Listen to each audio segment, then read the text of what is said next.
একটা মেয়ে একটা ছেলেকে খুব ভালোবাসে, ছেলেটা মেয়েটাকেও খুব ভালোবাসে। একদিন ছেলেটা মেয়েটাকে ফোন করলো, একবার ফোন করলো, দুবার ফোন করলো, মেয়েটা অন্য কলে ব্যস্ত। তারপরেও ঘুরিয়ে ফোন করলো, ছেলেটা জিজ্ঞেস করলো, কাকে তুমি ফোন করছো? বলছে আমি মাকে ফোন করছি। আর সেটা বলছে তুমি মিথ্যা কথা বলছো। বলছে না, তোমার দিদি, আমি কোনো ছেলেকে আমি ভালোবাসি না, তোকেই ভালোবাসি, তোকেই নিয়ে থাকি। তার এখানটা বোঝা যাচ্ছে মেয়েটা মিথ্য কথাই বলছে, তোমাকে মিথ্য কথা বলছে।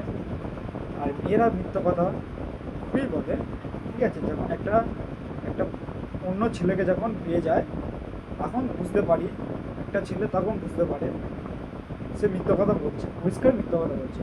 তাই জন্য বলছি, কোনো মেয়েকে ভালোবাসবে, ভালোবাসলে একটু যেচে পরিস্থিতি দেখে তাকে ভালোবাসবে। সে তোমাকে ভালোবাসবে, তোমার আপদে বিপদে তোমার পাশে থাকবে, তাকে তুমি ভালোবাসো, সেটাই বলে ভালোবাসা। তাকে কাউকে ভালোবাসবে না, নাহলে নিজের জীবনটা পুরো শেষ হয়ে যাবে।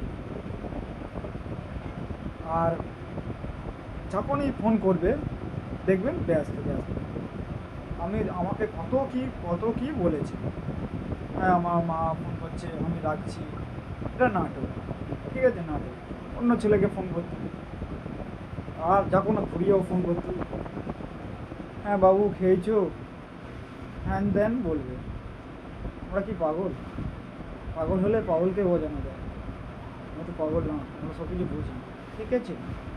একটা ছেলে যখন একটা মেয়েকে খুব ভালোবাসে, সে ছেলেটা কষ্টটা বোঝে, ঠিক আছে? তাই জন্য বলছি, কোনো মেয়েকে ভালোবাসবে না।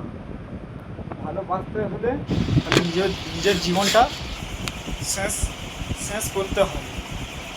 সেইটাই বলছি, কাউকে ভালোবাসার আগে যাচাই করে